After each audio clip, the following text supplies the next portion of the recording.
حصل ان انا كنت داخل الساعة 8 الصبح اليوم يوم 10/10 كنت داخل الساعة 8 الصبح الكلية يعني. بس فالحارس طلب مني ان هو يطلب مني الكارنيه، وعرفت من الكارنيه قلت له بس حاولت اطلب. فقال لي طب عايز يفتشني، قلت له خلاص فتشني ازاي؟ قال لي افتش الشنطة، ولما مش عاجبك انا ممكن افتشك ذاتي. قلت له طيب ماشي، انا بقى لا هفتش الشنطة ولا هفتش ذاتي وندخل. فجه ده كان امين شرطة يعني، فجه قائد الحرس بقول انا معايا كريم عايز ادخل. قال لي طب قال له بص بقى دي بقى معاك كريم مش معاك كريم، فتشت ما تفتشتش مش هتدخل الكلية النهارده. قلت له لا انا هدخل الكلية ومش هفتش هدخل يعني مش همشي مش هرجع. قال له ماشي طب ماشي يا ابني، هي مش عايز تمشي طب هات بقى هات لي الخرطوم المية. وصل خرطوم المية وبعدين قال لي بعد اذنك بقى انا عايزة ارش قدام كليتي النهارده. فطبعا انا قلت له مش هتحرك مكاني، رش انا مش هتحرك مكاني لازم اقف. الاول رش في الارض عادي كده بالعرض، بعد كده لما لقاني ثابته واقفه مكاني قام رششني يعني وجه الخرطوم في وشي من فوق لتحت. طبعا غرقني كل ميه، كل هدومي كلها غرقت ميه. بعدين لما لقاني واقفه تاني حاول ان هو يرفع الخرطوم ويضربني بالخرطوم يعني.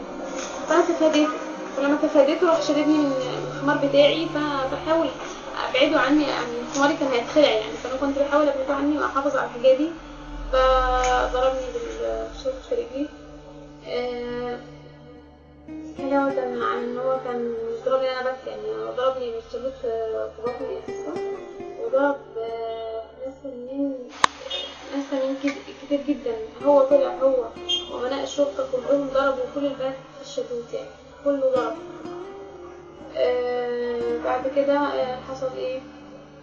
بعد ما ضربني انا طبعا وقعت في الارض. بعد ما ضربني كنت بحاول استفيق يعني استعيد وعي ان اصلا الصوت بتاعي ما يحصل خالص يعني، مبقاش واحد يضرب بنت كده وضربة زي ديت يعني. بس فكنت بحاول ان انا افوق واقوم نفسي. فعما قمت لقيت واحد ضابط تاني يعني، كنت عايزة اعمل اي حاجة ادافع عن نفسي اعمل اي حاجة، فلقيت ضابط تاني جري ورايا وضربني بالقلم على وشي. بعد كده بقى بعد الألم دوت أنا مقدرتش بقى خالص أحس بأي حاجة حواليا، سمعت بس إني بتصرخ. بعد كده جت سمعت على واحدة من الناس اللي كانوا واقفين. كانت البنات أول ما أنا وقعت أول مرة بعد ما ضربني بطني كانت تقريبا بس من الإسعاف يعني. المهم إن أنا لما رحت المستشفى قالوا لي إن هما طلبوا الإسعاف، وقالوا لي إن هما وقفوا الإسعاف نص ساعة وما كانوش راضيين يمشوه أبدا. وأنا كنت تعبانة جدا يعني، المسعف كان حاسس إن أنا تعبانة جدا يعني. فالبنات قالوا له شكلها تعبانة جدا وحالتها خطيرة ولو سمحت أرجوك ممكن تموت مننا وحرام يعني حالة إنسانية وديها واحنا مش هنعمل أي حاجة في الشرطات دول، حرام عليك يعني مش ترضاها بنتك وكده. طبعا ضباط الأمن البلد أنهم واقفين قدام سيارة الإسعاف. ففي الآخر خالص يعني بعد مفاوضات كتيرة جدا ومحاولة من الطلبة ده اللي وصل لي إن هو يكون عملية الإسعاف مش على نص ساعة. لما رحنا المستشفى الدكتور قال لي حصل إيه؟ قلت له حصل يعني تعبانة جدا بطني بتوجعني قوي من مكان الضربة، وقال لي عندي سمار. عملت سمار قال لي أنت عندك اشتباه نزيف في الحليب.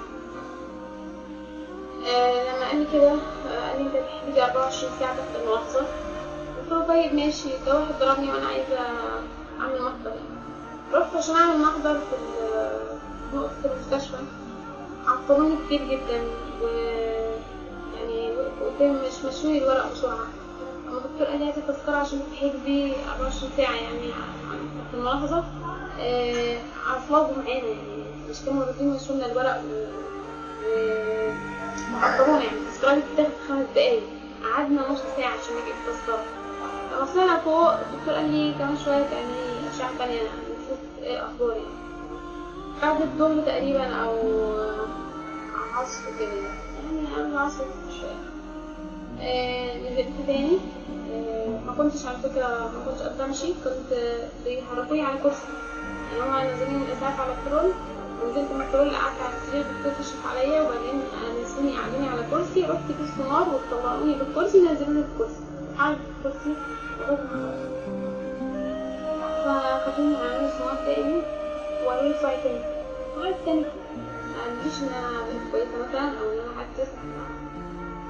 طلعت تاني فوق، الدكتور قال لي يعني كل الكلام اللي ثابت دلوقتي ان انا خلاص قدامي 24 ساعة تحت النقص لغاية بكرة الصبح لحد 9:30، يبقى قدامي 9:30 تاني.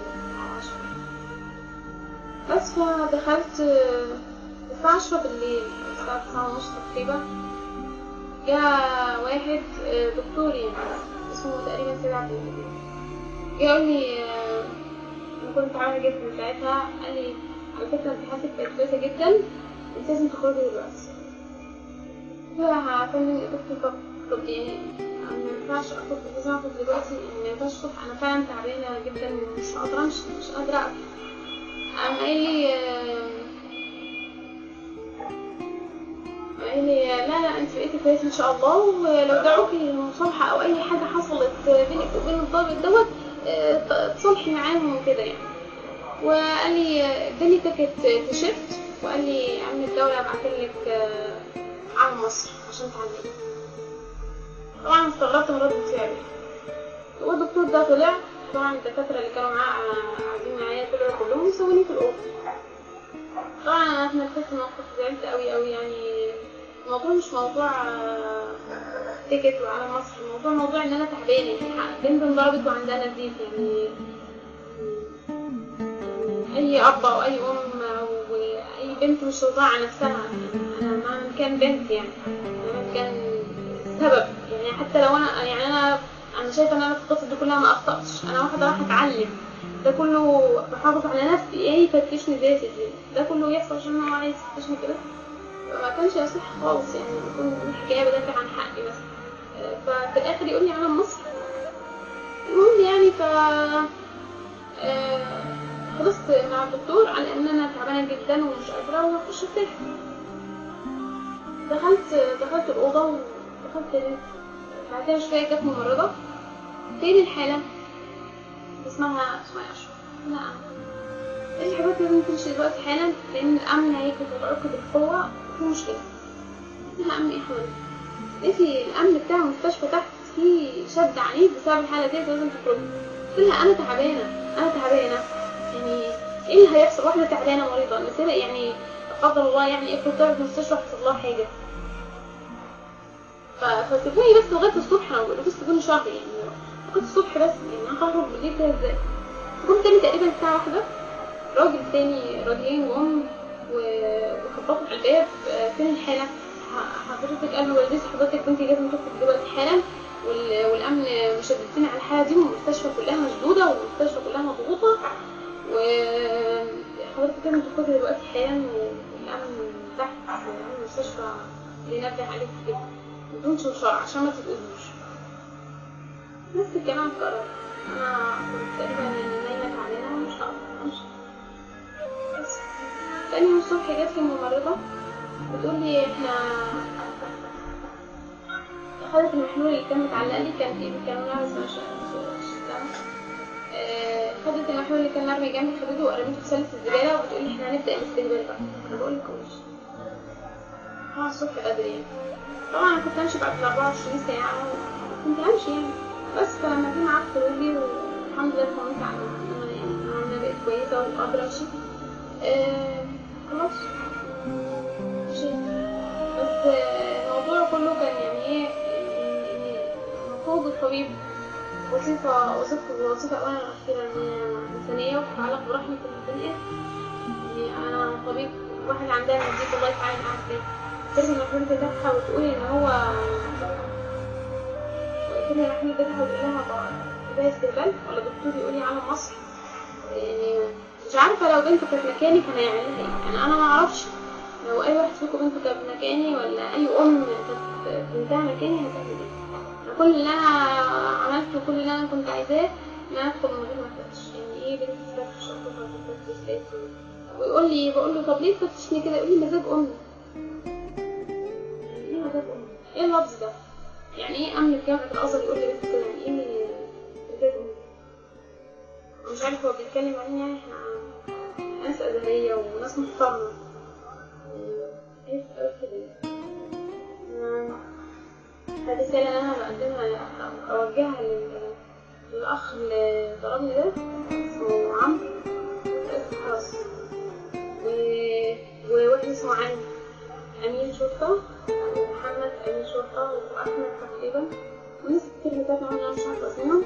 المهم اولا اخيرا جزاكم الله خيرا وحسبي الله ونعم الوكيل. و يعني يكفيكم ان انتوا بقيتوا معلش يعني في لفظ بقيتوا حاجات يعني ادوات، ناس بتحركوا وتجيبوا. يعني البني ادم هو اللي بيحرك نفسه، هو اللي بيختار. انتوا بقى بقيتوا ناس شغالين عند عبيد عند العبيد، وانا عبد عند الله سبحانه وتعالى. ده يكفيني عزة ويكفيكم ضعف وذل. يعني انا مش زعلانه يعني، بس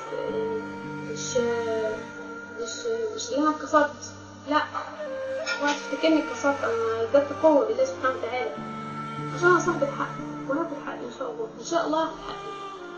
دي اول رساله بوجهها ليك، بقول لك على فكره انت ضعيف جدا، ودور في كل يعني دور انت ضربتيني كده ليه؟ ما عرفتش تردي عليا بالاحترام وبالادب، لانك ضعيف.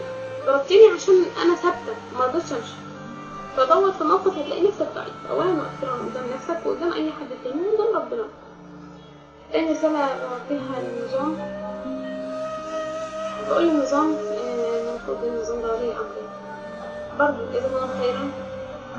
بقول لهم ان النظام بقول اهل الحق ابشروا.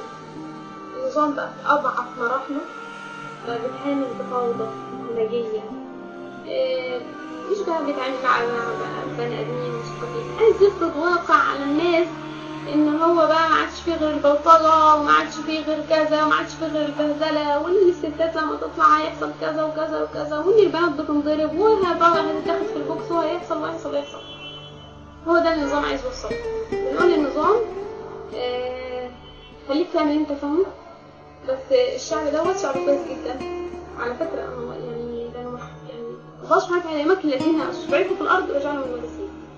فاحنا اصحاب حق، اصحاب رساله، ورسالتنا هتوصل، سواء الكلام ده موجه للناس كلها، رسالتنا هتوصل، بس احنا اصحاب حق. ولما ربنا يقول نقذف بالحق على الباطل فيدمغه فاذا هو زهق، يبقى هو كده، يبقى الحق هيقذف فيه. والله سبحانه وتعالى اسال الله سبحانه وتعالى ان يجعلني انا سبب، ويجعل كل الناس اللي انضربت وكل الناس اللي انهضر حقها تكون سبب في ان الرساله توصل، والرساله هتوصل ان شاء الله. يعني احنا دخلنا الازهر اصلا، يعني احنا دخلنا الازهر وهدفنا الاول والاخير ان الرساله والاسلام يوصل لاعماق الناس. عشان كده النظام ضعيف، مش عايزه الناس تفتح عينيها، مش عايزه الناس تشوف الحقيقه وتشوف النور. بس ان شاء الله ان شاء الله ان شاء الله انا على يقين ان الحق ينتصر.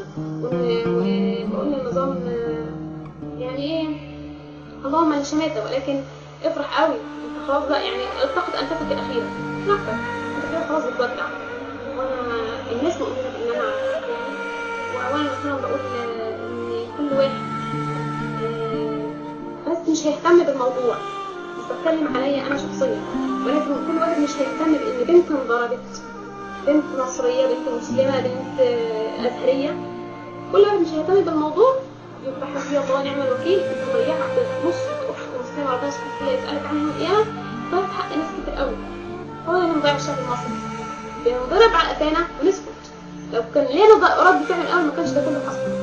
فارجو ان كل واحد يقدر يعمل اي حاجه يعملها، محدش يوقف سكت. جزاكم الله خيرا.